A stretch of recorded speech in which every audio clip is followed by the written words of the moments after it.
I used to deliver pizza to a kid who wound up cutting his dad's head off with a samurai sword. Eats it so hard and he's up there for 20 minutes. That's wild. And I go to Rob, I'm like, should I get him off there? Yeah. And Rob's like, I don't know, should you? And I'm like, kind of enjoy watching this right now.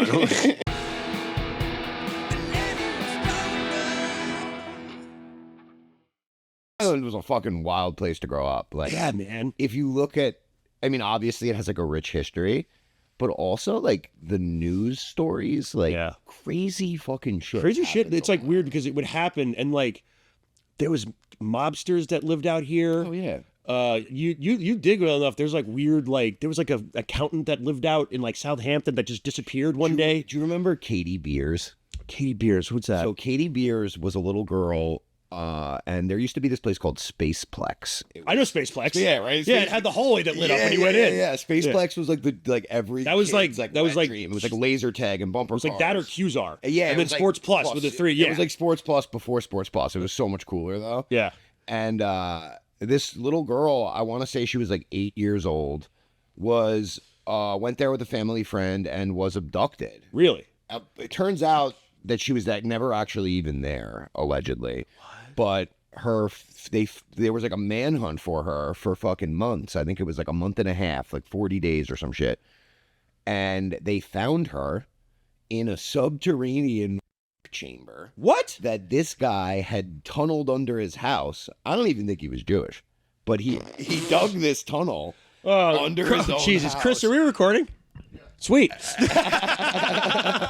Wait. So there was the dude that abducted her? What? Yeah. So like, it was the guy that like, he was a family friend. He lived next door. He was always a bit of a creep. I don't really know what his deal was, but he was like, oh, let me take Katie to Spaceplex. And then he was like, yo, I lost your kid. Okay. And he was a child. He was a child toucher. Turns out that was a lie. He goes, oh, I lost your kid. Yeah. And they were like, I'm not going to ask this guy any questions, clearly. But so he dug, and like, she came out with a book a couple years ago. Really? And there's like photos of the. So it was like a real, this wasn't like, like when they thought satanic people were abducting people in the 80s. And no. I think he was just going to keep her for his own. Good God. Yeah. Which is cool, man. This is a nice light way to start the podcast. But no, she's like doing pretty well. But Long Island's always, you're right. Long Island's there's this whole weird, there's a creepy side to this place. Yeah, there's a weird out there side to this place. I used to deliver pizza to a kid who wound up cutting his dad's head off with a samurai sword. What? And you like don't even. Yeah, on Long Island. Yeah, look that up, Chris. It was in Hop Hog. I swear to God. Hop Hog. Yeah, Hop Hog, New York. Kid cut his dad's head off with a samurai sword. I used to deliver pizza to their household. That's fucking crazy. Yeah, man. And then I went to high school with this kid named Victor Chunga, who was a friend of mine. He was gay, like before. But gay was. He was like openly gay when I was in high school. Okay. Which was like. Well, at the time, Stonewall. Yeah, they were like, I get it. Yeah. And he was gay before gay was cool. And he used to like do drugs with us, and like, he partied hard. Like, you guys loved to party. Yeah, we were friends with Chunga. So Chunga got really bad into heroin. Shit. And he went to break into this kid's house who sold heroin. It was like his friend, but he was like fiending really hard, and he broke into this house unaware that the kid's grandma was home. And he stabbed her 27 times in the face. 27 times? Killed her. Yeah, as you could imagine, she died.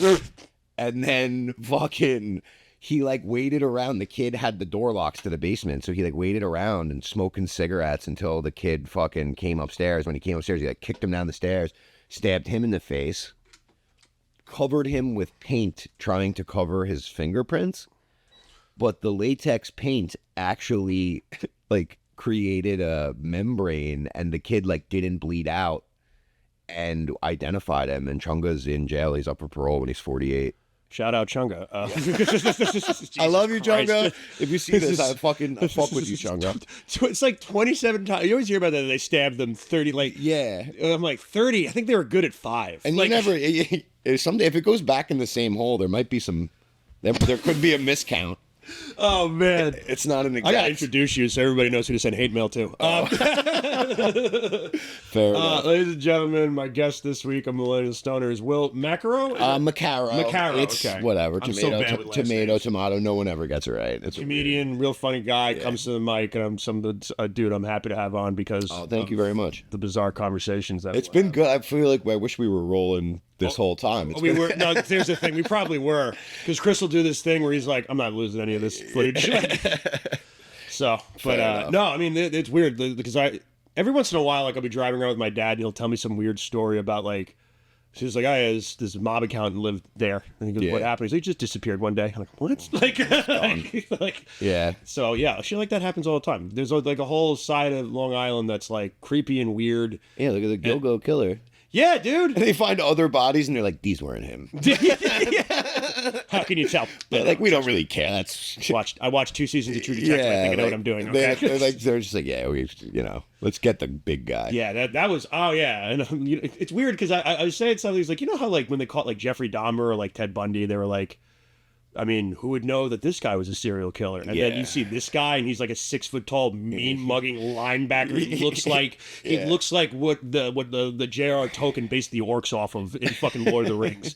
And I'm like, that dude definitely likes biting women's But heads off. I'm still convinced that it's bigger than we know. Are you familiar with the case? Like, do you? Yeah, I am. I'm like, So, I like to smoke weed and be like, I'm a detective. so my friend Alexis Linkletter. There's a lot of weird theories about this one. Yeah, she did this podcast that was actually, I believe, for a very brief moment, the #1 podcast in America about the Long Island serial killer. Okay. It's called Unraveled. They wound up making like a Discovery. Well, it was hot at the time. They probably struck while the iron's hot. Yeah, well, she's the one that like truly like brought it back into the. Well, I first heard about this years ago. Yeah, because It was like 10 years ago. It was like, like people, like serial killers sometimes like they operate over a course of years. It was like a very cold case, and she believes.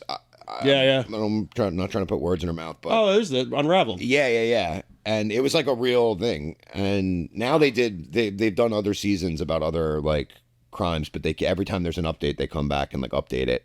Wow. And it's if you're into the case, it's a good watch.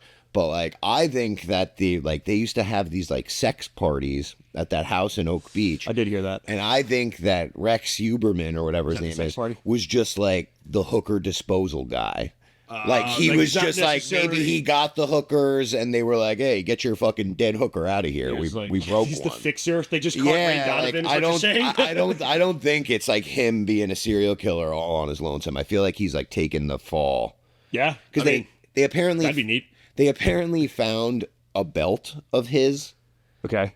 that has his like initials on it, like it's like monogrammed with his initials, and I feel like that's like could very well be like a planted piece of evidence You from think- someone within the police department. You had Jimmy Burke. I know all these one of the- guys are like cops. One of the big theory I know at one point was that a lot of people thought it was a cop. Yeah, Jimmy Burke. Yeah. And he recently was arrested for soliciting a male prostitute.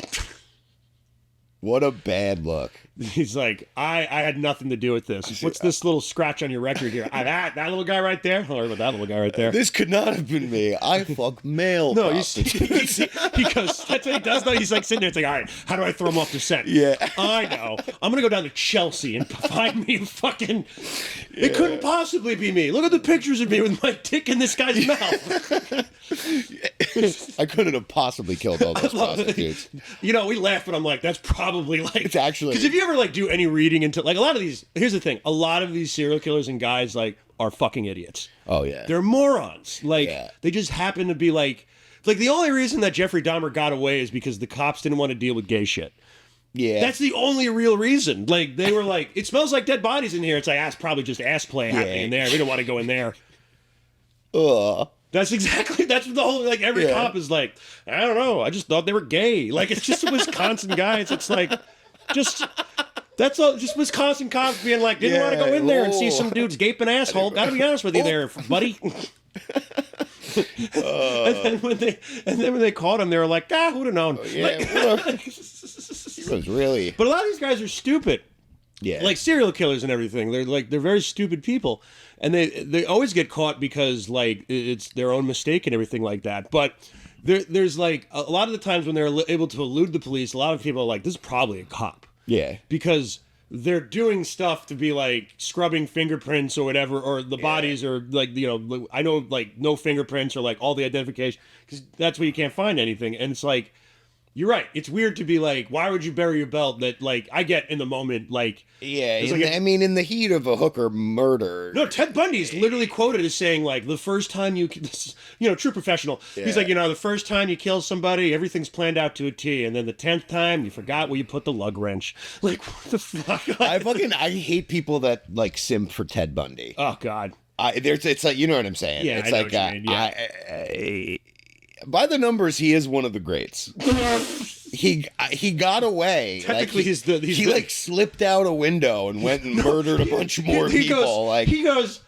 His trial's going badly, and his mentality is like, all right, this isn't going well. I think I'm gonna leave. Like, dude, to your point, what a dumbass who thought he was gonna defend himself. Yeah, that's what the hubris. He's like, I got like people like that are told. Well, Ted Bundy was a dude that was like told his entire life, he's like, you'll do something great, but was given no guidance, and nobody really paid attention to him. People kind of want to fuck you. You'll that's what it was. That's what he rode in on. He was just a hot girl before hot girl was a thing. But he wasn't even like.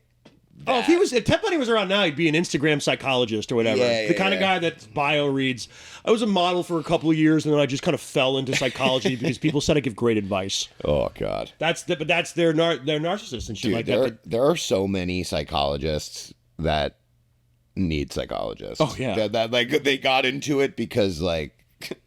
They're into mental health issues because they have so much mental health issues. Exactly. And you got to watch out for those people. Yeah. Well, you got to be careful because sometimes, like, what people perceive as mental illness, like, sometimes it is mental illness. Other times, like, you got to really listen to them sometimes. Like that one guy that said for 2 years that there was Jews in the floor. Like that's my favorite Twitter ever. What do you think of that? I just got like kind of informed about all of this, and I was like, this is where my mentality is, though. This is how nothing phases me, and this is how bad like the Instagram has gotten. I remember I saw that video of the guy coming out of the floor and then just booking it, and I looked at that. And this is how unfazed I am. I'm like, nope, another day in New York, dude. That particular video stirs some emotion. I don't know what it is, but you feel wrong when you're like, oh, what am I watching? It's just such a weird thing. I was like, my God, he just ran. Books. They're a wild people. I used to work with them. Like, I produce events like as a day job, and I used to do this event every year. It's called Kinnis. It's like an international conference for Jewish emissaries. So like 6,000 rabbis would come and send. It was in a different venue every year, so it was like it was quite a production. We were bringing like power and everything into like a raw space, and we would work like very closely with the Chabad Lubavitch, like the guys. The head that building. I've been to that building for meetings, and it doesn't surprise me. They just kind of do whatever they want. They have their own cops. They have their own ambulance. It's this own little. Really, I didn't know that. Yeah. They're a very tight knit community, aren't they? They are, and there's like the two main concentrations in Brooklyn are down in like south side of Williamsburg. Jews, and then over on Eastern Parkway in like Crown Heights, which I used to live right on like the border. Yeah, my sister used to live in Brooklyn too, and I remember there being a very large. It was the guys with the hats and the coats. Yeah. There's actually such a dope sculpture. I don't know if it's still there. It used to be outside the Brooklyn Museum, and the Brooklyn Museum is on Eastern Parkway, and it was just a giant Y and a giant O, and if you were approaching it from Flatbush, like the black neighborhood of Brooklyn, it said yo. Yeah. But if you were approaching it from the Hasidic Jewish part, it said oi. It was such a dope fucking art piece. That's neat, man. It was sick, yeah. So, like, for those who don't, I mean, I don't know how you would know about this, but there was a secret synagogue? There were tunnels dug underneath buildings in Brooklyn to connect, apparently to connect the synagogue to nearby homes and maybe other synagogues. Wasn't this during I had read, so I don't know if this is true. I'd read something that they had done this during like COVID because they closed all churches and all that. That was like the first stuff. And they were getting in trouble for it. Okay. Like there was a couple of incidents where like the cops like busted up prayer services because they were like congregating by the thousands. Yeah. And So yeah, they don't know why it happened. It's just like a crazy it's just a nuts story. I look at it and I'm like, because you see the videos and you're just like, there's just people coming out of the floor. Well, dude, it's crazy. I'm like very interested in the logistics of it all. Like I have the bit I did the other day, but like where did the dirt go? Okay, what did you say? Was it like Shawshank Redemption? Is that why they have so many it in your pockets? But like seriously, like what did they do with all that dirt? Is that it? That's it. Yeah. Oh, neat. That's in a different location, but it used to be outside the museum. Oh, so it's still around. It's huge. It's like it's probably like 10 feet tall. I can't. Every picture looks like AI to me now. Yeah. I don't know. Some of those pictures of the bloody mattresses with the Jew tunnels, I think, are AI generated. Yeah, they are. Yeah, I think they are too. Yeah, but what a wild. The first time I saw it, I was like, what the fuck? Yeah, well, that's the problem. When something like this happens, there's going to be people that are going to try to fucking put their own narrative on it. But they were some shitty tunnels, dude. Well, if anyone that thinks they built the pyramids should look at those fucking tunnels. Because oh god, they were poorly aliens. done. All I'm saying, this solidifies that aliens built the fucking pyramids. Yeah, those were some poorly dug tunnels. I don't think those guys built the pyramids. Oh my god, it's just such a. Sorry, I'm looking at the lineup. It just goes Jews in the tunnels. Oh my god, yeah. It's crazy to me, just when I think New York's got nothing more to offer us, this shit happens. Dude, the city, what a bad look for them right now. Yeah, you gotta admit. On a global scale, pretty much everybody is like, hey, why do we let the Jews do whatever they want? And they're like, no, we're not doing whatever we want. We're also in the midst of one of the most complicated geopolitical things of all time. And then they're just literally like, there's not anything I can think of that's more doing whatever the fuck you want than burrowing under other people's property. Yeah, I can't wait to see what Alex Jones has to say about this. Oh my god, dude. Did you see that Eric Adams, they were going to fill the tunnels with concrete? Yeah. And Eric Adams goes, no, I want every cop in the city down there till we find out what the source is. Yeah, and I'm like, I think I saw this movie in Dark Knight, and you should not send all the cops into the fucking sewers. What is and what does he think? I think we know what's the source. The source is... Like you're gonna find, I don't know. You're gonna find some giant drill down there or something like that. Yeah, I remember reading that where being like, "You're sending all the cops into the sewers." Like this sounds like a bad movie. Yeah, this is horrible. I don't know. But it's so weird, man. It's weird because it did not faze me. I saw it and I'm like, oh, that's the world we live in. Yeah, that's showbiz, baby. That's showbiz. I never asked you, how long have you been doing stand up for? So the first time I ever got on stage... I'm going to hit your pen. Yeah. The first time I ever got on stage was in 2012. But then I didn't really start working out or really doing it. I would get up once every couple of months until I got divorced, which was the summer of 2019. So I've been doing it for 4 years, really. Was getting divorced the catalyst to be like, oh, I got shit to talk about now? No. Yes, it's weird because as much as she fucking sucks, my ex-wife was always very supportive of my comedy. That's good. She would come to mics with me. I can't say a bad word about her in that regard, but it was she left me for the 23-year-old lesbian from the cupcake shop. Oh, that happened to you? Yeah. We should have led with that. Oh, Jesus yeah. Christ. I'm like lemony snicket, your life dude. Story sounds like the beginning of a Kevin James sitcom. Dude, the last 4 years for me has been a series of unfortunate You had a heart attack, events. dude, didn't you? Yeah, dude. My dad died. 3 weeks later, I had a heart attack. And then 2 months after that, I was hospitalized with I had a tooth pulled and it got infected. Oh, you told me that. And that was more dangerous than the heart attack. I almost died. I was way closer to dying from that than I was from the heart attack.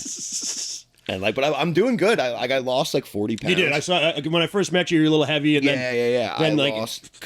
What it was, not to get too fucking serious on you, but I don't give a fuck. So when I first moved to Long Island, the first mic that I started going to was the one at Alibi. Okay. And James was friend of the show, listen very much. Yeah. Just his birthday a few days ago. Yeah, he was a fucking very good dude. I unfortunately did not know him for very long, but he was the first person on Long Island to take a shine to me and book me on shows, and he started putting me on. If I may, he was always good about that. He was nice. If he thought you were, it's almost like in a lot of ways, he had that Joe Rogan mentality where it's Yeah. like, there's that old story of Joe thinks you're funny, he'll help you out. Yeah. And James, just if he liked you, he would put you on shows. He would recommend you to other people. Yeah, he was a good dude. And but so what me and James had in common was like he had also had a heart attack. Yep. Like 2 years prior. Yep. And Wasn't he divorced too? I think he was, yes. And so we had some common ground, and we actually had like some of the same jokes. Like we found out that a lot of our jokes were like pretty similar. He had a joke that I still love to this day where he talked about people who are, when you're tired, you can never say you're tired around people with kids. Yeah. Because they would be like, oh, you think you're tired? And I'm like, yeah, I'm fucking tired because I worked all day today and you sat like... And, but here this kid he had a heart attack, but he's smoking butts and he's drinking booze and he's eating cheeseburgers. And I'm not going to lie. I started to feel like, oh, well, maybe I can be guzzling beers and smoking butts and eating cheeseburgers. And then he fucking unfortunately had another heart attack while driving his car and died.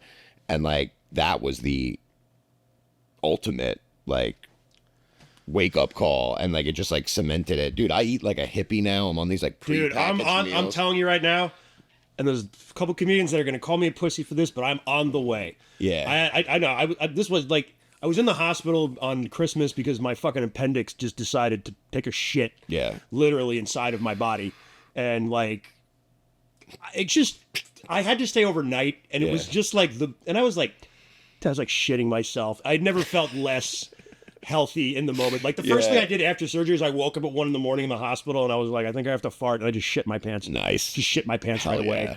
And like I just hear the nurse. Somebody clean this up. But I'm not used to any of that shit. And I'm so I'm like I have so much anxiety, and I just have so much shame in my life. I was like, how do I hide this from the nurse? Like, how do I, dude, my nurses were so hot when I was in the. I didn't have any hot nurses. I had sassy black nurses that made fun of me. Oh my God! They God. called me names like Leaky Joe. No, they didn't say that. But dude, my whole shit was swollen, and I had a literal tube coming out of my chin that was like leaking pus out.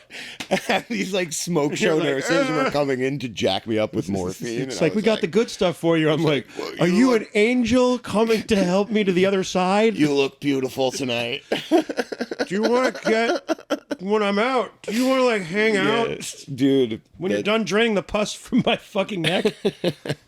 No, it was bad. And I remember I got, the first thing that because I quit smoking. Yeah. And like, you just got to a point where I was like, just sucking down a pack every 2 days. Oh, dude. Like, I was just... Bernie's, bro. I love me a good fucking... Oh, it's the I miss it every day. Smoking. I'm not one of those people that's also like, and I'm just... I am better off. I miss it. Oh, dude. I want a cigarette. I wanted this one so bad last night. Yo, when it got cold, I found... Because my heart attack was in August. I'm still on the vape, which I know I shouldn't be, but I haven't smoked a combustible cigarette since August. Yeah, I haven't smoked for the most part. Since like 2 days before Christmas. I went on a bachelor party. I've had like a handful of cigarettes. Yeah. But what the fuck was I gonna say? When it got cold, I don't know what it was. I really started to see people smoking and be like, "Ooh, fucking give me one of those. I want one." Like they taste so much better when it's cold. Yeah. Well, here's my thing. Like if I'm out and I had to, so I stopped smoking. I wanted to keep that, so I'm like, all right, I have to curb my drinking. Then that was the next thing where I was like, because you just drinking. I was just like. It's like, what's it, Tuesday? I'm like, I'm just kill a 6-pack. Everything will be fine. So I was doing that, and like I was bloated in a jet. Like you want to know if you want to know if you drink too much? Stop drinking for a week. When I did, I lost 10 pounds. Dude, I was literally waiting for you to stop talking so I could say that now, because I barely drink anymore. When I'm at the mics, I'm almost always on. I see. Seltzer, I know you weren't. Yeah, you're not really drinking anymore, which is good for you. Because, dude, if you view going to an open mic as a excuse to drink, you're an alcoholic. Yeah. If you're gonna be any kind of good at comedy, you know what I mean. Like, so that's fine. Like, I'm not. Some people can do it. I can't do it. But if I drink hard one night and like go to Taco Bell, I will wake up the next day and be like 9 pounds heavier. Yeah, it's ridiculous. And then like it all goes away. But it's water weight. But like, yeah, man. Like like between all the beer and everything, and I was just like the indigestion. Like I just felt like I was constantly burping up volcano fucking fumes. Oh god. And like so, after I got out of the hospital, I was like, it was just like a weird thing. Like I didn't like. Sometimes your appendix just takes a shit. I'm sure it's nothing that I was doing, but like I'm sure my lifestyle didn't help move that along because they were like, surely there were signs. Like before, like the week before, and I'm like, no, I didn't throw up more than usual in the morning. Like, you know, it's like, why is that a sign? I'm a raging drunk, of course. Like, like. But so when I had my heart attack, I found out that I had diabetes. You found out you had diabetes? Yeah. And now I don't have diabetes. I'm not even pre-diabetic. I have like my A1C or whatever it's called. Yeah. Is now because of your lifestyle. How you're living. Completely changed the way I live. So. That feels good. Yeah, I mean, it should like I'm not like again, it's not like get too serious, but like that was the weird like sort of come to Jesus moment because I'm like I had to reason it out, being like I'm not. I wasn't even feeling good after I was smoking cigarettes because I was just chain smoking, man. And then I would go home, I would smoke inside. Oh, dude, that was one of those. I was fucking see. I don't fuck. I'm from Long Island. Yeah, like, dude, I'm fucking. Because you know what it is. My dad smoked. My dad smoked for a long time, and then he quit. Me too. Quit when he was like 55 or whatever, and then like the last like decade and a half, he just hasn't smoked. My dad found out that his sister Emily. Had stage 4 terminal lung cancer on 9/11. Like, Jesus. The real one. And he, the real one? And that was the last day he ever smoked a cigarette. He stopped smoking cigarettes cold turkey that day. God damn, man. Yeah, he was the man. I miss my dad. Hey, man. I mean, that's what my dad, you know how my dad quit smoking cigarettes? Yeah. He just, because my dad's, I love him, but he's like in retirement mode. So he kind of is like, I have the option to be lazy. Yeah. You know what I mean? Like I have the option to be lazy. I'm fucking 4 years old. This is what I worked my whole life for. And Shut he's the just fuck like, up. like my mom just told her, like, I don't feel like going to the reservation to get you cigarettes today. And he goes, all right, I guess I'll just quit. Yeah. He just quit. Like he just goes, well, I'm not going. Yeah. Like, I get him weed too. I tell him where the store is. He goes, nah, here's 50. You go. Yeah. I'm like, okay. Dude, my dad just started. He was only retired for a couple of years before he passed away, but being able to smoke weed with my dad. Oh yeah. And you don't realize it. I don't know where it is. I think it's in my backpack, but so my dad was a one-hitter guy. Oh, because he couldn't handle. I would actively try to get him like the least strong weed I could find, and it was like still too much for him. So he had a one-hitter, and he was always telling me that my Uncle Charlie has this one-hitter. It's like a little brass baseball bat. Yeah. And I want one like that. Can you get me one? And I was always like, I could never find one. I would look at the head shops. I never saw one. And I was like, just order it online. And he's like, well, then your mom's going to find it, like, whatever. So I never got it for him. Yeah. And then he dies, and my mom gives me a bunch of his shit, like his like Ray-Bans and his watch, and and she gives me his one-hitter, and I open it up, and he fucking got it. So I have it now. Shit! It's like my fucking prized possession. Oh, that's awesome. That's like a real heirloom. It's this is my dad. It's like, my dad's a joint guy, so all I can do is like keep his roaches after he's like. But it's like literally like one of my most precious objects now. Dude, it's the opposite for me. I have to get my dad like the wheelchair weed. Yeah, the wheelchair weed's the best way to describe it. Stuff what's the Chat Williams say? This is permanent, like something like that. But like that, because and everybody's like, why? And I'm like, I don't know. When you go through a war, I guess you just have to like. What war did your dad? Vietnam. Really? Yeah, he's got 2 Purple Hearts and a Bronze Star. What? Yeah, and he was a Green Beret too. Wow, my dad lucked out with his lottery number. He didn't have to go to. You didn't have to go. Funny story. My dad enlisted because he hated fucking where he lived so badly. He was just like, I gotta get the fuck out of here. The reason, he had a high lottery number, so he never would have got called anyway, but I forgot. The reason that my dad was unable to go was what the Navy or Army rather called monstrosity of the head. His head. What? My dad, his nickname on the railroad was Big Head Bill. The Long Island Railroad had to have special hats made for my dad. Wait. What is Monstrosity of the head. Monstrosity of the head. That sounds like a horror movie. The Army didn't make helmets big enough for me. The Army didn't make helmets big enough for him. Yeah. His name was Big Head Bill. Yo, and he never told... Yo, shout out Big Head Bill. You're a true legend, sir. No, this is a funny story. I told the story during my dad's eulogy, which... because I never knew that my dad was, like, funny. Yeah. Until I was, like, older, and I went into the city one night. I got blackout drunk, and I lost my wallet. and I had to get back to Long Island. So I called my dad, who worked on the railroad, and he was off that day. But I was like, yo, like, what can I do? I don't have ID or money. Like, I got to get back to Long Island. He goes, get on the train, find the conductor. Like, don't wait for him to find you. Like, seek him out and explain that your dad's on the job and you fucked up and you need him to ride you back to, civilization. So I'm like, okay. And he gave me some like railroad buzzwords to like make it sound legit. And see these four words, yeah, and it'll be but fine. it was like he told me like when he qualified and whatever. So I find the guy and I give him the whole spiel, and he like doesn't buy it, and he's like, I've never heard of your father. And I'm like, his name is Bill Maccaro. Like, he looks like Tony Soprano had a child with John Belushi. He's got a big head, and he goes, whoa, whoa, whoa, your dad is Big Head Bill?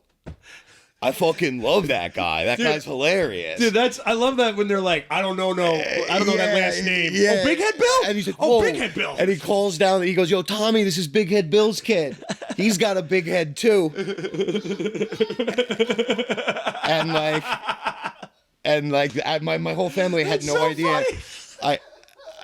My mom. You gotta put that in your act. That's fucking good. Because that's just like, oh, I don't know this last name. Who the fuck Bill is that? Maccaro? I don't know. Oh my God, Big Head Bill. Hey, little Dick Tommy, come here. Yeah, it's Big Head Bill. But yeah, my dad was very funny. That's hilarious, dude. Yeah. That's fucking great, man. No, it's I mean, my dad's always appreciated, like that was his. My dad's always like, he loved movies. Still does. He's not dead. He's still no. He still fuck. Are you gonna kill your dad? Shut up. Anyway, I am the Gilgo Beach Killer. No, it's just it was always movies. Like because he was an army guy. And like, like he was raised on Clint Eastwood movies. He was like a man's man, he's like a man's man. And like everything. Wasn't there a John Wayne? He hated John Wayne.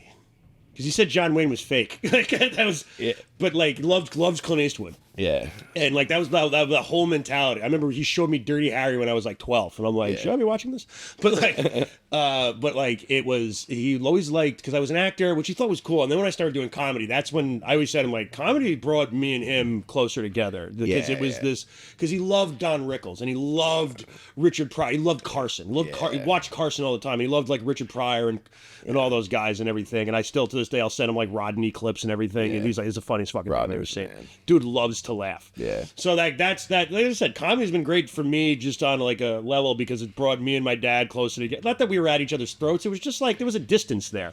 Yeah, no. You know what I mean? And it's like we'd always try, but then it would just be like, you don't really want to talk to me, dude. He's like, all right, I'll see you later. Like me and my dad were like kind of the same. And it did. He was like, he secretly, at least he told me later in life that when he was a kid, he like wished he could be a comedian. My dad used to be I found out later, like my dad was like, I was almost a model. I'm like, what the fuck? You're a model? He's like, yeah, I did a shoot for Camel cigarettes. That's yeah. dope. There was an ad where there was a dude. Is your dad's name Joe? No, my dad's name's Bruce. No, but he did. There was an ad. There's a guy in a desert with his foot on a desk and is supposed to have a hole in his shoe. His feet up on the desk. The old slogan was he used to walk a mile for a camel. My dad did a test shoot of that. Show me the picture. I should find it and see if I can find it. But like he did a test shoot and he was submitted for it, but he didn't get it. But like he did because my dad, when he was like, he's got like a mustache now, like and everything. He's like an older guy, but at the time, the younger, he was like a tall, handsome dude and everything. So they tried to get him to do all this, but he said, I'm like, why didn't you do it? He's like, I don't like waiting around. Yeah, that's the whole reason. I'm like, you know why? Because you're waiting around. Like you could have been. I mean, I couldn't have been born, but your life would have been better. Like. So man, where are we at? Oh, you can wrap it up, dude. Will, man. This was great. I think we got some clips, right? Dude, probably gonna get canceled for all the talk of the Jewish tunnels. But no, I love the Jews. I do too. I'm like, I fuck with the Jews. I fuck with the Jews, man. I really fuck with the Jews. Like, shout out to every Jew out there. Yeah. You got anything you need to plug, man? Anything coming up? Not really. My next 2 months is like dominated by my day job. Okay. But I'll be, popping up here and there where I can. Oh man, I gotta get you out to Southampton. I out there. want to do it. I think you do good out there. So you want to plug your Instagram or anything? Yeah, Instagram is Fatwill, FATTWILL. Oh, by the way, check that out. When I was going over guests to have on the show like a week ago, like I was talking to Chris, and he just goes, "What about Willie?" And I go, "Willie?" And he goes, "Yeah, Willie Mack." And I go, "Willie Mack?" Oh, I have to. Does it still say it? No, I was like, "Willie Mack." Oh yeah, I think that's on Facebook for like okay, all right. security. Like I didn't want like my name on Facebook. I had like, no idea weird. who he was talking Yeah, about, yeah, and for like a yeah. full day, I was looking at people. I'm like, "There's just a lot of rappers I'm looking up right now." Yeah, no, that's an alias, I guess. Willie but- Mack. Yeah. All right. Mine's Sheldon Sands. Absolutely. But yeah, man, thanks for having me. I look Yeah, forward dude. to, Check out. Once again, I like to take this time at the end. Thank you to everybody that's been subscribing and all the likes and all the comments. Even if you hated the video, I don't give a shit. Thanks for the comments. Fucking love it. So thanks for liking the reels. New subscribers every week. Appreciate it. Keep on liking everything and subscribing to stuff, guys. Thanks, and I'll keep putting out ridiculous content that nobody really wants to watch. Will, thanks for coming on. Absolutely, I'll definitely man. have you on again. Yeah, Good night, whatever. everybody.